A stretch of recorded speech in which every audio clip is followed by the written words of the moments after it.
this week's episode of Pickles and Pasta with Steph and Jay. and Jay. Wait, which one is Jay? I'm really confused. I guess I'm going to be Jay. Today I'm going to be Jay. So I think we're up to episode 5, which is pretty exciting. And we're coming to you here live from New York, although actually we're not live. Okay. Well, anyway, we're here for our next episode of Pickles and Pasta, and we're very happy that you're here to join us. We have some very interesting topics today, lots going on in the universe. And as we always do, we like to kind of talk about things that are kind of affecting our lives in one way or another, and how it's affecting the work that we do as a whole, and the work that we do together, and the work that we do independent that crosses over together. And hopefully that can be helpful to you guys. And as always, if you have anything that we haven't talked about that you think is interesting, please message us, and be happy to ignore you and continue to do whatever the hell we want to do anyway. So with that, we're going to start off with our first topic of the week, which is family. And I think this is obviously something comes up, and many people have family, and I don't mean to be insensitive, because some people don't have family. But for those that do, it intersects and interacts with our lives in one way or another throughout our existence, from birth to death. There's all sorts of things that happen. And certainly our families are very different. I don't know how much we've talked about this in the past so far, but I was raised by my dad, and Steph is one of the eldest of 5.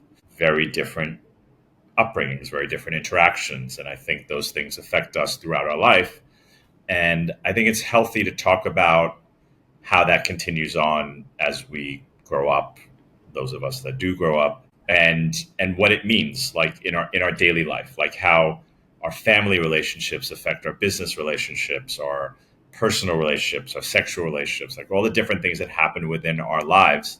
And I think, Steph, you can add a lot to this, because obviously you have your siblings and your mom, and unfortunately your father has passed, but you had the relationship with your dad, and I know he's always with you regardless. So maybe you can kind of give us a little bit of like how you feel family is affecting you regularly, like today and in your daily life, and how it's shaped you to where you are today.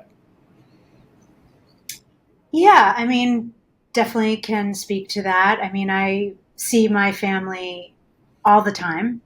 I actually live right next door to my mother, and my daughter lives next door to her, and my sister lives about 2 blocks away. So, ever since, before I had my children, I was living outside of, the town where my family's from. And then when I got pregnant, I moved back home. And that meant that my husband at the time was going to work for a family business, which we have. I'm a part owner in a family business, and I am the oldest of 5 kids. And we have a very close family.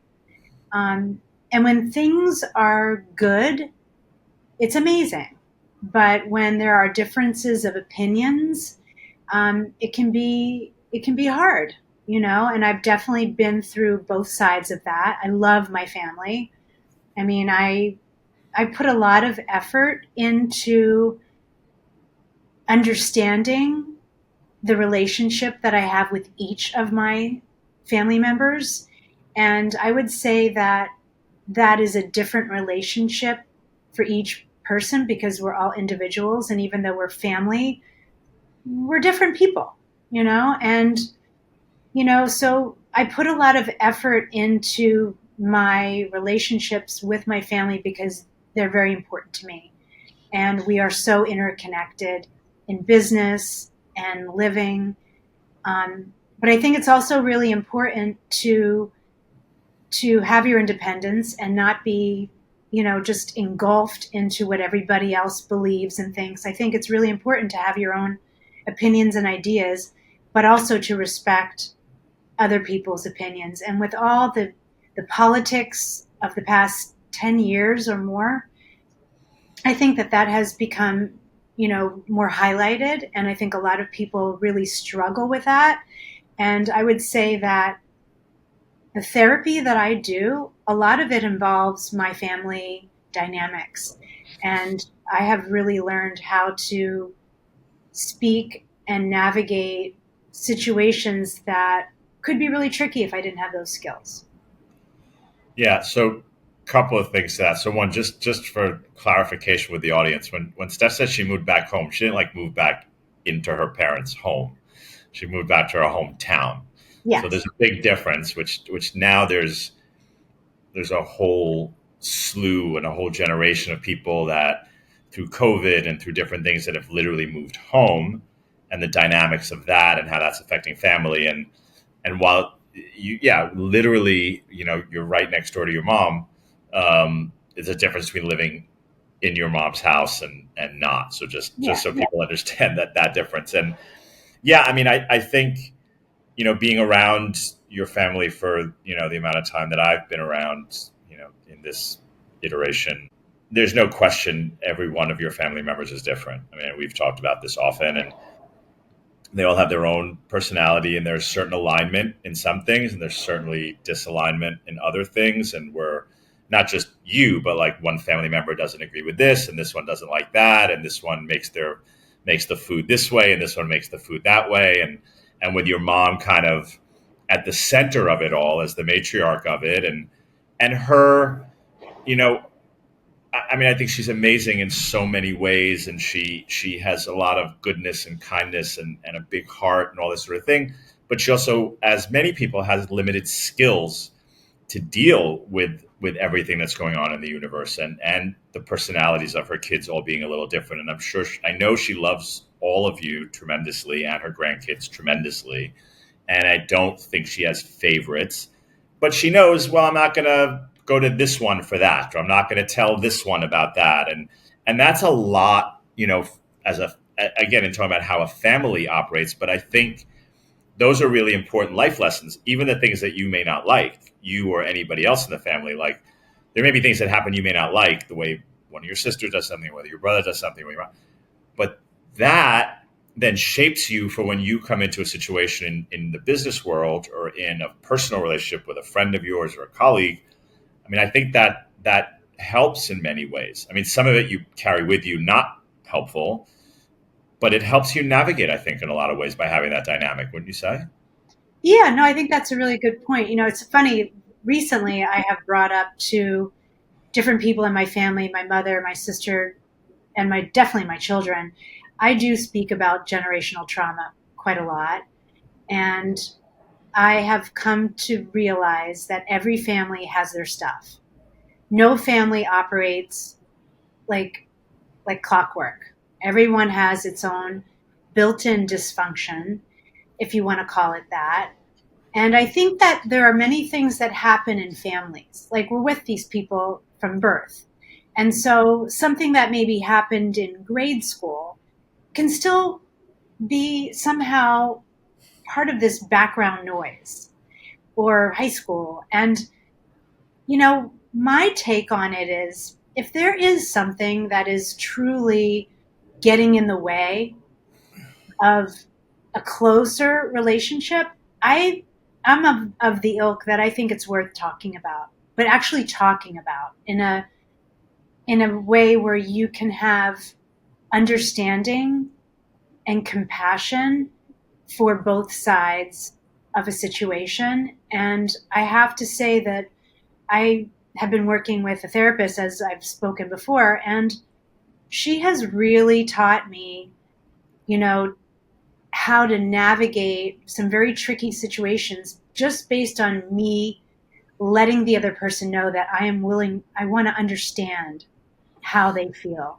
And I want to understand why they feel that way. And I want to validate that. I also want it in reverse. I want people to understand where I'm coming from too.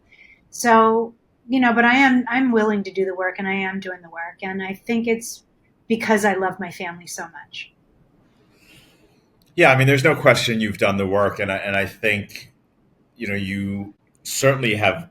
gone beyond, well, this is the way it is, or this is the way I was brought up, so therefore this is the way it always has to be. You've always explored and looked for new things in new ways. And I think therapy is one of those things where it's a continuation of your journey of learning. So you wanted to learn more how to be better, how to deal with things differently. I think without that, some of the things that have come up over the years between COVID and everything else, and politics and people having different opinions, and people aging too. I mean, everybody's aging, so there are different things about their lives that are different. Someone gets sick and how they react to that, or with your mom when she was, when she had cancer, and how everybody reacted to that. What triggered them and all that sort of stuff, and how you obviously it was emotional for everybody, but you were able to navigate it in a different way because you had more tools, because you went and tried to get those tools. Not everybody does that, and I think family that doesn't do that, family that doesn't talk about those things, which I think is most families. I mean, friends.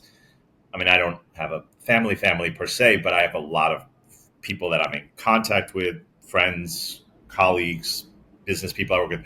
So we talk about a lot. We talk about this stuff. So I hear what their family situation is or how they resolve whatever. So yeah, I think to me the lesson of all of it is like, have that interaction. It's not always going to be fun, but if you have the same common goal of we want to make things better, then I think you can get through it. I think when people just want to, let's not talk about that because it's not going to be fun, well, it's not going to go away. It's not going to get better just by magic. So I think, to me, I think that's something we could all learn from. And it doesn't have to be family, like your blood relatives. It could be with friends that you're close with. But I think we learn that from that family interaction because, your family is your family, right? Like if you could leave a job and the job's over, like, and that's it. But your family, you can fight with them or argue with them, but they're still your family. You can't technically disconnect, right? Like you can, but not. So yeah, I think it's an interesting topic for sure. I mean, I think it's an Well, ongoing topic, but just to add one more thing, because it just came up very recently. I was talking to my mom, and she was, we were having a pretty serious discussion, and she was like, "Just let it go. Just let go of whatever it was that was bothering me and carrying." And when you just let something go, that her idea was for me just to stop talking about it and to try and not think about it. And that's fine. And I think that's what most people opt to do. But that really isn't healing anything. And that to me is propagating generational trauma.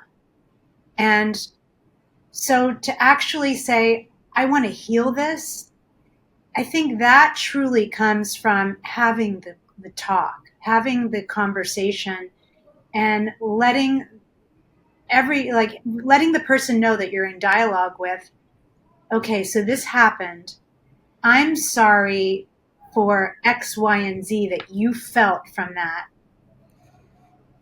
And then you want that reciprocated. So that is like true healing, when you can actually have compassion for yourself and the people that you're in conflict with, or you have a difference of opinion with. And I think that healing that would help so many families. yeah, I mean, I think that is what a lot of people do. They just be like, oh, just let it go, or just leave it alone, or let's move on, or whatever. But they don't. They use those words, but they don't actually take those actions. Like it's fine if you're actually going to let it go. Like if you're actually going to be like, okay, this happened. I don't like it. You don't like it. We don't totally agree. I can't stand that. Let's agree to disagree statement because I just think it's ridiculous. But it's fine to say, okay, we're going to let this go. I'm not going to carry it forward. I'm not going to carry it into the next thing you do that reminds me of that. I'm truly going to let it go. That's fine. But people don't do that. Most humans don't do that. They say that, but given that one little trigger, that one little thing, they will come right back to that thing. And you've experienced that. I mean, there's things that have happened back when you were a teenager that, a sibling here or a sibling there will be like, well, there was that thing that you did, and I can't ever get over it. Like Jesus, that was like a long time ago. Like you need to move on.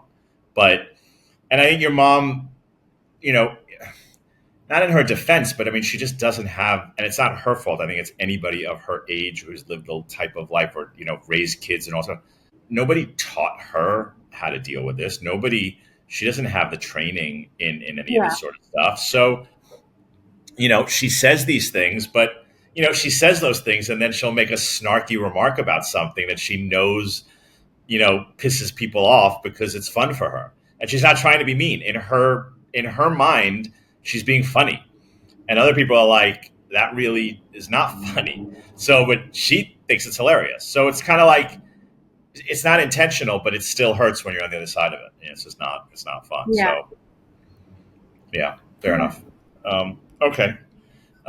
Yeah, I mean, I think the generational trauma and all that sort of stuff. I think that's a very big topic, and I know we touched on it before, and we'll probably come back to it again. I think what that means and how it affects us is important, and I think the most important part, just to kind of button it up, is I think what you're doing, and I think what helps the most is when you say, okay, something happened to generation before me, it was then passed on to me, and I have a choice to either pass that on to my kids, or I could say, okay, I'm going to stop it here.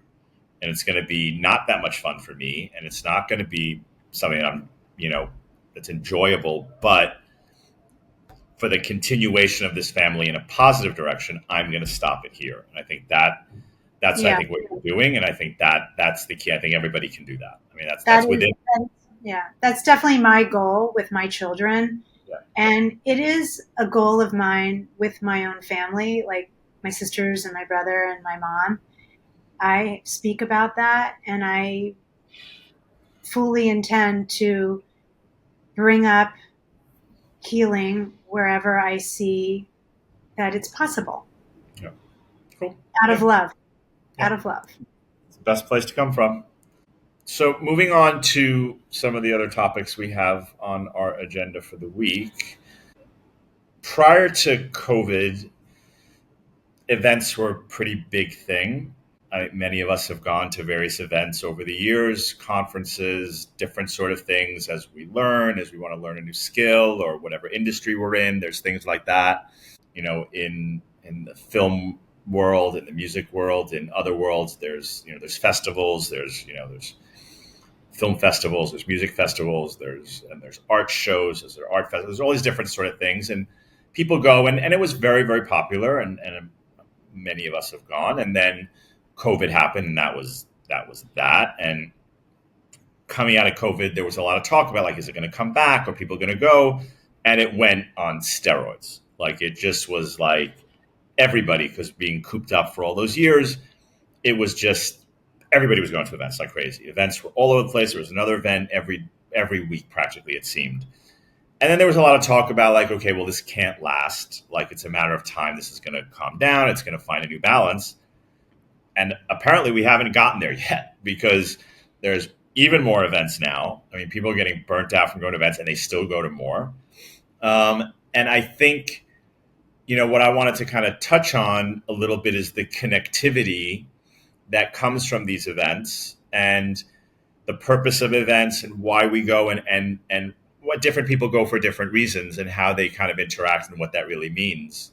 And this is kind of coming off of a little bit of what we've had here. Like there was Tech Week here, which was big and all over the city and it was crazy. And then there was Tribeca Festival, which was big and crazy and all over the city. And then there was like another AI thing that was happening kind of simultaneously, which was interesting. And there was a art festival. There's all these different things going on all the time. And then there was another one that a friend of mine did about a week or so after Tribeca, which was called the Creativity Conference, which he does all over the world. And it was actually really, really, really cool. And it was really, really interesting the way he did it. It was just a 1 day thing. It was here at the Microsoft Garage, which was really cool.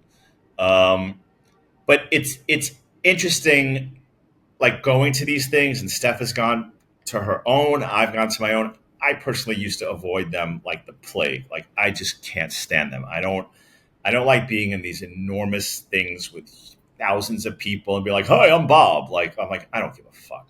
like, whatever. And, here's my business card. Or what's your business card? Like all this kind of silliness. And there's like nothing there. There's like no depth. But I think it's important because like we're lacking something, right? We're lacking this connectivity. And so we keep searching for it. So I don't know. I think it's an important topic for people to be conscious of. Like, I think we have this great opportunity to go to these events and have them be productive.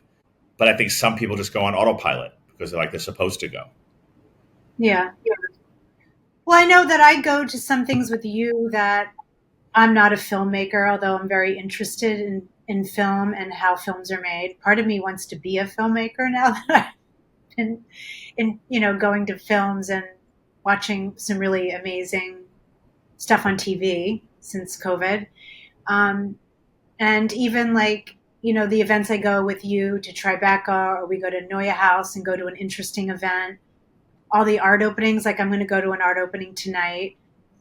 For me, I am very wide eyed and excited. I love to meet people. Being an artist and a designer, it involves all people, really. So, like, I'm interested when I meet people and I'm very excited and I like to connect with like minded people.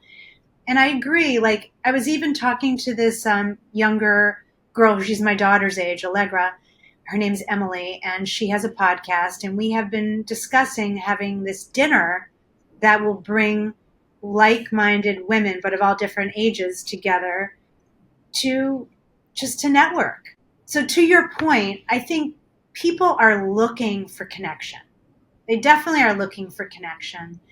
And everybody's so busy doing their thing, whatever their job is, that they're just running around doing their job. And like, it's nice to have a chance to meet people who share your vision and share your enthusiasm. And I find it to be very helpful for my energy. And my energy is very, very important to do all the work that I do. So I enjoy the connectivity. I enjoy meeting like minded people who can energize me to do all my work. Do you feel that when you go to these things, like even if it's not something that you would choose to go to, like if I drag you to something or if I recommend something to you, and like, do you feel like your eyes are so wide open that no matter what you're learning, or do you feel like I don't understand this and you're turned off by it? No, I would say for the most part, I'm very interested. Like that one thing that we went to was the podcast of the founders. Like the first part of that, where people were standing around and it was kind of unclear what was happening there. I was a little like, why are we here? But then Those we were really went, good cookies. They were really good cookies. The cookies were so good. well, I don't eat cookies. So, Yes, you do. But those cookies were good. Anyway, it doesn't really matter. It yeah, was a very techie, broy kind it of was thing. very Like the broy. few girls that were there, like the guy, I mean, I was standing next to you and there were guys that walked right past me and talked to you, didn't talk to me. There was one or two other girls that were there and it was the same thing. Like there were four guys talking to one girl. Like it was very tech broy kind of Yeah, thing. Um, we didn't go for that reason. The podcast was a guy that I know who's a pretty cool VC in New York, and we're not like super close, but we know each other. And he has this podcast, and so they did this live recording of the podcast, and so he invited. I got the invite, so we went because I wanted to see that, not because we're doing a podcast so much, but I kind of just to support him and to kind of see. So I thought, yeah, the first part of it was I was kind of bored myself. Like I was like, this is exactly what I don't go to these things for. Um, but yeah, though, but you liked it afterward. Like you liked listening to the yeah, I story. actually liked the actual thing once they Yeah, got going. yeah. And I remember there was one time you took me to the Microsoft garage for like a Web3 thing. And that was probably one of my first things I went to like that. And I was like, whoa, this is so over my head. Like sometimes you will be in a situation where like you're a little overwhelmed. And so I have had some experiences like that, but I think that was just I don't think I would feel like that going forward. I think Yeah, that that was I remember. Yeah, that one. I know. I remember that one. I remember that one very affectionately. I was like, don't leave me alone. I don't know what to say to Yeah, anyone. but people did want to talk to you, and when you told them what you did, they were all very engaged, and they were very kind. They weren't dismissive. Like there's this is kind of what I mean. Like you go to some of these conferences, and some people are so transactional about things that if there's not a sale or an investment or a deal, they don't give a shit. And there was not Yeah, necessarily anything with you, but they were like, oh, that's cool, and how do you do this, and how do you do that, and why do you do it this way, and why do you do it that way? Like they were very like inquisitive and trying to learn, which I thought was very cool. So yeah, I remember that. I remember I that mean, one. even when we go to Tribeca, I always feel a little like intimidated because I'm not a filmmaker. And I've in this year I was kind of refraining from saying that I was an artist initially because I felt like, oh, I shouldn't be here, because I'm not a filmmaker. But then later on, as I loosened up and just kind of said what I do, they were super interested, and it was just more. I think it's more about the creativity. I don't think it's as much exactly what you do. I think people are there to get energy off of each other, and obviously find ways to promote whatever they're doing or to move it forward. But I think as I go to these things, I am more relaxed and I'm less intimidated. Yeah, there was an interesting thing that one that my friend Maxim did that I thought was interesting, and he brought it up, and he was like, I mean, there's obviously lots of different people, but if you take like generally, there's introverts and extroverts, right? Generally, very generally speaking, and he was like, when you go to these events, you can kind of spot them, and there's a lot of people that go into these events and they're like, nobody's going to like me. Nobody's going to want to talk to me. I don't have anything to say. I don't have anything to offer. And people just go in and you can see them. You can feel their energy. You can see that. And he's like, if that person, and if that's you, whatever, he's like, if you change that energy to everybody there wants to talk to me, everybody there wants to know me. It's not being like an egomaniac about it. Like, look at me, I'm a star. But it's more like, I have something to offer.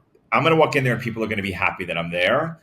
The whole dynamic changes, and all of a sudden, everybody does want to talk to you. And maybe not everybody, but more people want to talk to you. And if you go to any of these events, you can see it. Like when someone is talking to somebody, all of a sudden, everybody else wants to talk to that person. Like, and that person may not have anything interesting to say. They may not be a speaker. They may not be an expert. They could be unemployed. They could be anything. Like they could be whatever, the lowest person on total, but it doesn't matter because if other people think that they're interesting, then all of a sudden they want to do that. So for me, with a lot of these events, I find the networking element of it, the being able to talk to somebody and hear what they're going through and see if maybe I can add some value or if I can learn, and maybe they can learn from me, maybe I can learn from them. It doesn't have to be transactional. To me, those are really the most valuable. I think a lot of these festivals and events could do a better job at the panels and the speakers and stuff like that because it's not always, you don't really learn as much. Like even the Mhm. people that don't know anything and they sit there and it's like all new to them, they don't necessarily come out with actionable stuff. So it's just an interesting thing about how they're structured. But I don't know, I think there's a positive to them. I think there's too many for sure. And I think Mhm. we got to kind of find that balance. And I think, look, at the end of the day, these things aren't all free, right? Like a lot of these things, they No, they cost cost money. thousands of dollars. Yeah. I mean, there's some that are free, and there's some that, if you're in an industry, you can meet people and you get a pass, or you get a guest, or you get a discount or whatever. But, yeah, it can cost, some of them can cost thousands and thousands of dollars. I get invites all the time, like, come to our thing in Singapore. And, it's as long as you can get yourself here, we'll buy you lunch. Like, Yeah. I okay. mean, they're businesses. Yeah. They're Yeah. businesses. So like even when I went to that women in retail years ago, I just thought it'd be a great way for me to learn. And I remember we went to that in Florida and that that was challenging. I went there a single entrepreneur around all these women who are C-suite level. in these huge corporations. So it was a very different dynamic. And the funny thing is, I just marched into this stuff. I didn't know a soul. And when it came to go get a seat in the presentations, I decided to walk up to the very front and sit in one of the front tables. And without realizing that all the biggest names were sitting at those tables, but there were no assigned seats.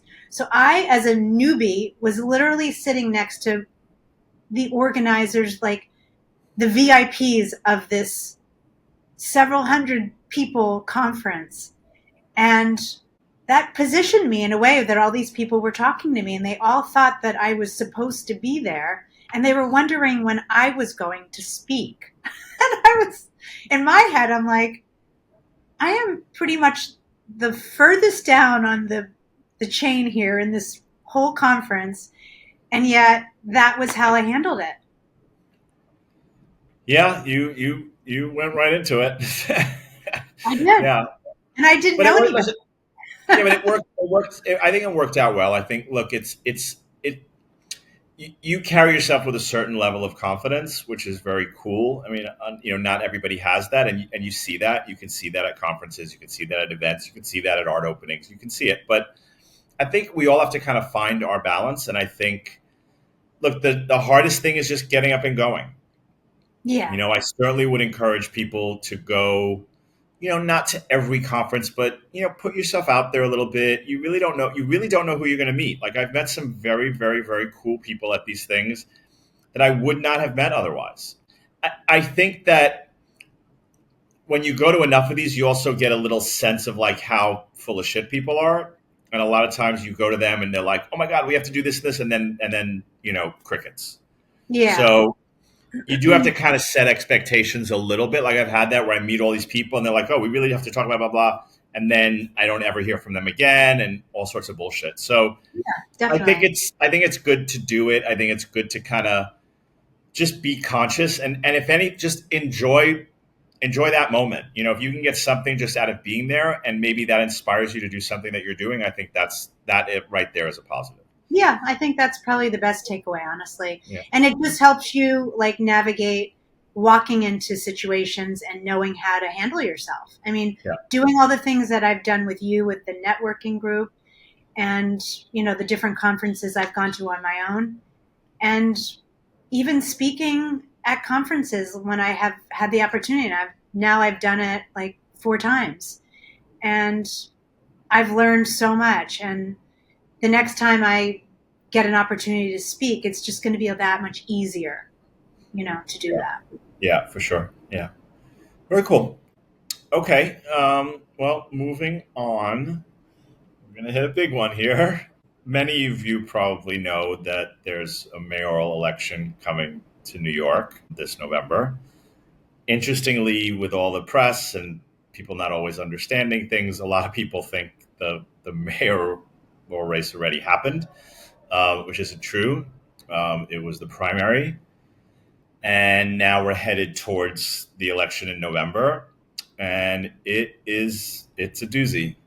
It's a real doozy, and it is showing a lot from a lot of people. There's a lot of confusion. There's a lot of anger. There's a lot of fear. And I think it says a lot about our society and where we are right now. But it's pretty big, and you know I don't mind getting into it at any level because I'm happy to. But broad strokes, there's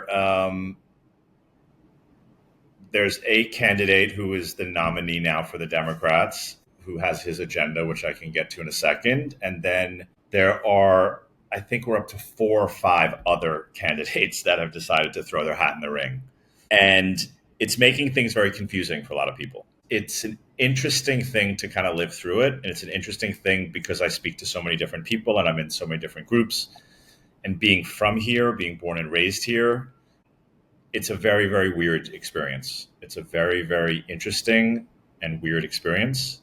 So I don't know, before I go too deep into this, which I probably should, just maybe Steph, you can kind of give your take because it's a little bit different. It's a little bit different for you. Yeah, I mean, it's different for me because I'm not a New York resident. so I can't vote in anything. I mean, I certainly have my opinions about some of the candidates so far. I mean, I guess for me, I'm kind of in between Cuomo and Adams, but I don't really know how this is all going to play out. I'm certainly not at all interested in the Democratic candidate and am opposed to what he's proposing, which seems, it's interesting when people come into a race and they promise things that they believe will get them votes, but the reality of those things ever happening are like basically zero. So it really kind of puts it out there to people like, how smart or intelligent are you to even believe that that could happen? I mean, but so it's a little tricky because I guess this guy is promising a lot of things that could actually never happen. And it's questionable why he's even offering that, since turns out he's promoting a socialist platform where basically things are now going to be free. And it's a little scary to imagine that there wouldn't be police, that it'll be like a free for all in Manhattan. It's a little scary in a way, you know?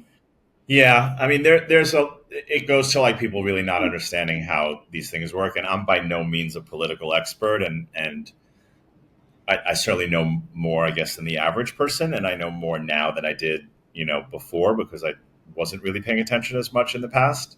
It's on Mm-hmm. me.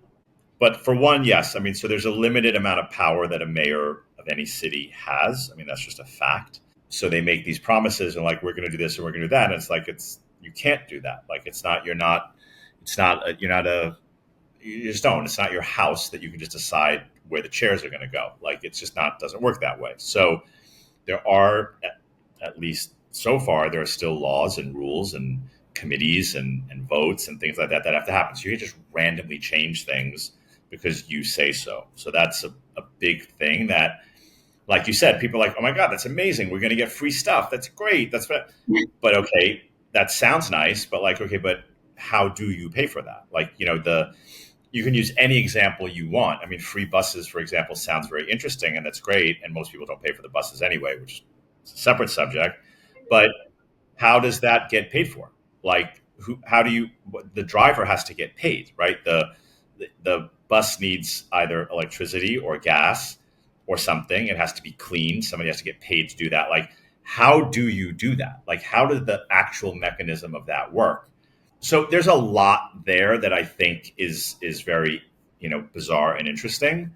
I think that it's gotten very tricky because of a lot of polarization about what's going on in the world with the many people that really do not like Trump at all and just no matter what they go against him no matter what he says, right or wrong. I mean, I think whatever that's a fact.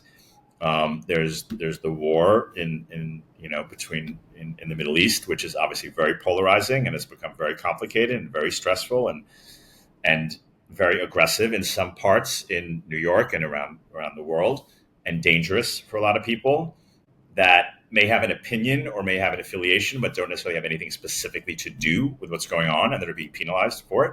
So there's a lot of things there that people are just not paying attention to, and I think it's systemic of like what's going on in the world. Like people, don't get engaged till it's too late. They don't pay attention to what a lot of these politicians say they're going to do, or don't look at what their policies are, or things like that. And I think it's potentially very dangerous. And I think, the idea, the theory even of, and this is not started with this guy. I mean, this has started with, Bernie Sanders and AOC and others that are part of this Democratic Socialist Party, which is not Democrats. I mean, they go under the Democratic thing, but that's not what a Democrat is. A Democrat's not a socialist. A Democrat is a Democrat. A socialist is a socialist. So they're different. So it's kind of hilarious that Bernie and AOC, for example, talk about socialism and talk about how it should be better for all people, and they fly around in private jets. So kind of you kind of losing me there a little bit. Like that's as one example, and there's hundreds more that I'm not going to bore everybody with. But you know, to think about New York City being socialist as a city, it's kind of mind-boggling. And it I agree that the city could be better. I agree that it could be safer. I agree that things could be cheaper. Tons of these things. But let's be practical about it and let's be realistic about it. And what does it mean? You know, what's the balance? Like there's a one of the things that was talked about is that people should be taxed by their zip code. So it shouldn't be like this is what it is based on your income. If you're in the zip code, your tax is going to be higher on the premise that more rich people live in this zip code. Like that's not democratic and that's not the way things work. And it doesn't sound very fair either. And there So are plenty of people who are living in wealthier neighborhoods that have been there forever and they're not wealthy. yeah, So, yeah, there's so many that things. Yeah, there's so many things, but there's also, there's a danger element to this. There's a lot of inciting of anger and of discrimination against people. And, you're talking about a person who comes from a very wealthy upbringing. I think the high school he went to was $60,000 a year.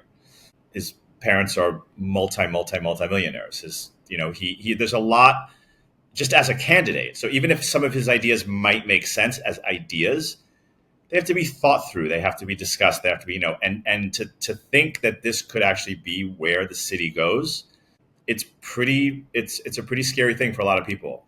And I think it's definitely affecting a lot of people and how they think about New York City and about, the people that work hard, that work really hard to give back to the city, to have a better life for their kids and for their neighbors and for their friends and family. And this is flipping a situation on people that are doing all that work to be like, oh, well, all these different things are going to be free, but we don't know how we're going to pay for them. We're going to tax these people more than it kind of, there isn't really a balance there. There isn't really a logical, thought out budget or analysis or implementation of any sort of these ideas that would further the city. So it's a pretty intense situation. Yeah. yeah, stay tuned. So yeah. I mean, the other thing is there isn't a candidate that's standing out, and this is a problem, right? Like Adams has been a decent mayor, but he's not been the best mayor we've ever had for sure. I think Cuomo has the experience and the potential to be a great mayor, but he has his baggage too. He has his things that he's done wrong. He campaigned very poorly in the primaries, like horribly so. So, it's a very interesting thing to see where this goes, and yeah, I think people have to really pay attention, and I think they really have to do their research and do their homework, and not just go by, you know, the he's young and he's good looking and he's gonna give we're gonna save money and we're gonna have to pay for anything anymore, and also like you have to kind of at some point realize the world functions in a certain way. I'm not saying things should stay the same. They shouldn't. They have to get better. There's a lot of things that are wrong. New York City is too expensive, and there's a lot of different things that we can make better. But flipping it to become quote unquote socialist, it doesn't work in a city like this. And if you look at any city that has tried to go down this road, if you look at countries that have gone down this road, it doesn't end up very well. It doesn't go very well. It doesn't have a good long term effect. And I think people really need to think about that a little bit more and do a little bit more research and a little bit more homework. And it would be great if we could learn, and maybe he has some ideas that we could kind of learn from and do something with. That would be amazing. I've Mm-hmm. yet to see them, Mm-hmm. and I have been studying it. But I just think people have to be active. I think people can't sit on the sidelines anymore. I don't think, if you're a New Yorker and you can vote, you have to vote. You have to do the research. You have to think about it, and don't be selfish. Like, please don't be selfish. Like, please, let's think about our neighbors. Let's think about our city. Let's think about how we make things better. Let's not fight and divide. Let's bring us together, bring more people together. religion, sex, political affiliation, anything. Like we have to come more closer together. And I think if we do that, that is democracy. I think having, you know, the opportunity, the ability to vote, I think that's our right. We have to take that seriously. But there's a big difference between having the right to vote and having the right to make things better and turning things around into a way that will really only make things a lot worse for a lot more people than people are really thinking about and being a little too short-sighted with it. So yeah, it's I'm stay tuned. I'm sure we'll be revisiting this at some point over the next few months because I think it's really real. So yeah, I'm going to just throw one thing out there as a last minute quick thing, and I think it's something maybe to kind of pay attention to going forward. It's not really a topic of the week to have a whole conversation about, but there is this thing called the cancel button, which was something that was put into place or approved. I don't know exactly what the legislation was with the FTC back in it was FTC or FCC, one of them. Sorry, one of the three letter groups to make it easier for people to cancel subscriptions. Which any of you have tried to cancel subscription, you know how incredibly difficult it is, and it is difficult by design. And the rule that was put into play was that it should be as easy to cancel as it is to subscribe, which on the surface sounds very logical. Many companies fought that, felt that it wasn't fair, and an appeals court just overturned that. And so the cancel button has now been canceled. So I think it is a topic to stay tuned as well. I think it's something we should keep our eye on. There's logic on both sides. I don't think we should just automatically say that these big companies that are saying we shouldn't do this are wrong. There's a logic. There's a lot of money that goes into getting someone to subscribe, and for someone to just be able to unsubscribe because they feel like it, it's not really fair.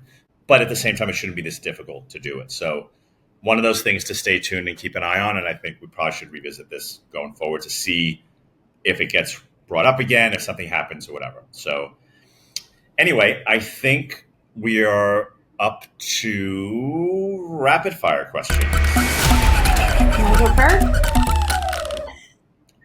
Do you want to go first? You can go first. I'll rapid fire Sure. you. Okay. First question. Okay, not on camera, darling. Not on camera. Pineapple on pizza. Yes or no? That's not even a question. It's just that shouldn't even be a question. Absolutely 100% no. Not up for discussion. Should not be allowed in the city or state of New York. It should be a bill passed immediately tomorrow. Okay. No. Hard We got no. your feelings. Okay. One thing AI should never replace. Sex. That's a good answer. Okay. I know the answer. I shouldn't even ask you this. I'm going to go into the next one. What's your favorite ice cream? Wait, what do you mean you're going to go next one? You can't just skip Coffee or tea?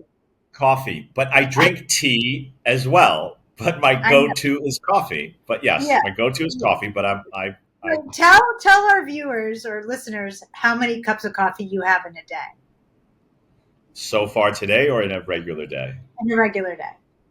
So I drink large cups of coffee. So each cup is probably 2 cups. So if you go by that, on average, 8, 6, 8, Wait, maybe. times two because it's 2 cups of coffee. No, no, or is no. that- Like no, I'm saying I'm splitting that. So like I've had so far today, I've had one. Let's say 2. So 1, 2. This is 4, and I've had 2 meetings outside, and I had a large coffee at each. So yeah, I'm up to 2, 4, 6. I'm in the middle of 8 right now. And you it's will only- drink it's only coffee 4 o'clock. It's until only 4 11 o'clock. o'clock. Well, I usually try to stop drinking coffee before 11, but yeah, I'm still here. Okay, It's working so far. Okay. Favorite ice cream? Ice cream or ice cream flavor? Favorite ice cream flavor? Oh, because ice cream, my go-to would either be Mr. Softy or maybe Haagen-Dazs. Okay. I don't really have a favorite. I mean, vanilla. I mean, which sounds very boring, but I like to put stuff with it. Yeah. So it's like just straight vanilla is so vanilla. But I like to mix. Like I mean, when I used to have ice cream all the time, like at home, which I don't do anymore because I'm trying to watch my girly figure. I used to have like three different ice creams. I would mix them together. Okay. Yeah. So yeah, not a great answer, but whatever. Okay, I guess it's your turn now. Sure. I can't believe I'm saying these words out loud. Pineapple on pizza, yes or no? I do like it. Oh my god. I like savory and sweet. So Yes, so I do haven't, I, I but haven't it's had it not in even the years. same. It's not even the same. It's not the All same. right. Most Well, I'm people would telling get you, divorced. it Most is people would good. get divorced over this. We're not going to. Just I know that you don't find it as offensive as I do, and Yes. what you do in your own private time, I try not to pry, but like you just know, like okay, I'm gonna let that I one probably slide. haven't had it in like 7 or 8 years, but it's The level of love that I can push that off to the side is I'm going to say it. It's award winning. I'm just going to say it. It's the trophy is in my future. Okay. One thing AI should never replace. making art with your hands. Okay. Coffee or tea. Well, I do drink both. I like coffee in the morning, and I do like my tea around now, like the Okay. English. It's my English heritage coming out. Yeah, that's what it is. That's what we're going to go with. Yeah, Favorite ice cream flavor. bittersweet. What? Bitter choc. It was called bittersweet when I was a little girl. There was a dairy, and they had this flavor called bittersweet. And honestly, you don't see it very often, but it's basically like a stracciatelle. It's dark chocolate flecks in vanilla ice cream. And this place called Martz's in Shamokin was, I can taste it right now. And I haven't had it in 40, 50 years. But No, isn't Stracciatelle chocolate with strawberry and vanilla? no, Well, that's no. spumoni. That's spumoni. Yeah. Stracciatelle is vanilla with a bitter chocolate, dark Okay. chocolate. All right. Cool. Well, go get me some. I wish I could have some. Okay. I think we need to get Well, ice you cream. can have some fun today instead. So there's that. Yeah. Okay. All right. Well, on that note, thank you for joining us for another one of our lovely Pickles and Pasta podcasts. And we hope we were somewhat entertaining and informative. And we look forward to seeing you again, same bat time, same bat channel. Bye. Bye. Have some fun today.